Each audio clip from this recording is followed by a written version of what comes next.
name is Reuben Rifin. I'm a graduate of the Cook Community University, a historically black college and university in Daytona Beach, Florida. I graduated with a mass communications degree, and I served here at Harris-Stowe State University as the Male Initiatives Coordinator, as well as an admissions counselor. As we come to a close for the inaugural summit, I'm reminded of the words of wisdom once expressed by 44th President of the United States of America, Barack Hussein Obama. Change will not come if we wait for some other person or some other time. We are the change that we seek, and we are the change that we've been waiting for. When people ask why this, why here, why now, President Obama's statements echo through my thoughts. As brothers, it is imperative that we understand that regardless of demographical differences, rich, poor, white, black, north side, south side, we are unequivocally united in the only race that's worth running, and that is the race of love, unity, and peace. With each race comes proper preparation to prevent poor performance. And for myself, I cannot thank the coaches enough that I've had in my life that have properly prepared me to be in this place today and where I plan to be tomorrow. Though I am sure they will do well without the personal acknowledgments, President Dr. Warmack, Dean Emmanuel Alon, and Mr. Sean Baker, who's our Senior Associate of Deans, have poured so much into me in the year and 1 month that I've been here in St. Louis. They poured into me so much that I can only hope, wish, and pray that I can reciprocate half of what they poured into me, into my brothers. Brothers that I met in the past, brothers that I met in St. Louis this weekend, and brothers that I will meet in my entire lifetime. To those who ask, what is the main objective of this weekend? This weekend was predicated primarily on the premise of inspiring change within ourselves, our homes, our respective organizations, communities, and ultimately the world. This is absolutely, without a doubt, in any way, shape, or form, a publicity stunt.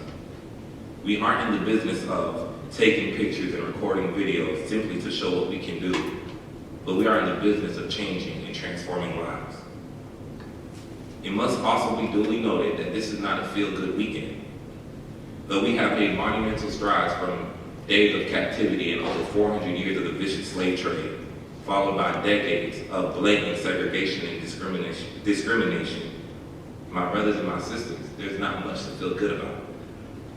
There are still some battles to be fought in the war of mental, emotional, and physical emancipation and empowerment. We continue to battle with social injustices and systematically unjust practices that include the school-to-prison pipeline that seems more adamant about handing out premature sentences and harsh punishments at devastatingly disproportionate rates to children of color instead of supplying the correct student support services so that these same children can be handed degrees instead of handcuffs. As sons, we battle with the liberty of being able to walk home after purchasing Arizona tea and some Skittles from the store. As fathers, we battle with having our voices heard as we emphatically express that we can't breathe in hopes of breathing again. And as brothers, we battle with the emotional, mental, physical blows as we endure the haze of being unlawfully executed with our hands up by those who are sworn to protect and to serve. Though it is with no intention to make anything seem biased, if we are brothers in the sense of being each other's keeper, we must also hold one another accountable. The violence must also cease to exist amongst one another. We must stand together and cohesively suffocate the deep breaths of domestic and drug abuse, gang affiliation, bullying, sexual misconduct, and taking of precious lives that occur daily and negatively infiltrates the lungs of our community. It is simple. I charge each and every one of you to inhale love and exhale hate. We heard a lot of stories today from the workshops and different presenters about different trials and tribulations that they've been through. It was intentional that we use speakers from the community, that we use young speakers, that we use speakers that you can touch. Too many times we tell young brothers, this is how you should be, without ever putting them in the same room with the example of how they should be.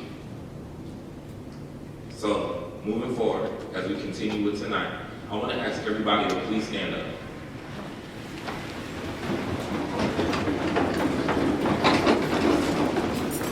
Now, even though my father's a pastor, I try not to take it to church.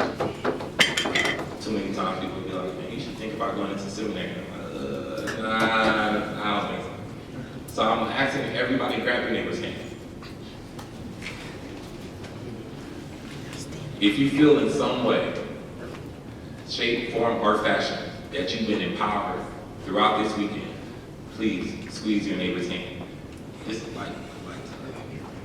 If you feel that moving forward, that you aspire to inspire change, please squeeze your neighbor's hand.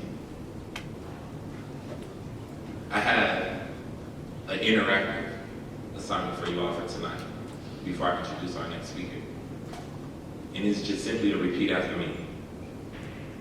I am my brother's keeper. And I aspire to inspire change. So we actually got to say it like we mean it though. Because it means nothing if we don't say it like we mean it. I am my brother's keeper. And I aspire to inspire change. Now they say third time's a charm. Right? So we gonna knock it out this last time. I am my brother's keeper. And I aspire to inspire change. Thank you. You may be seated.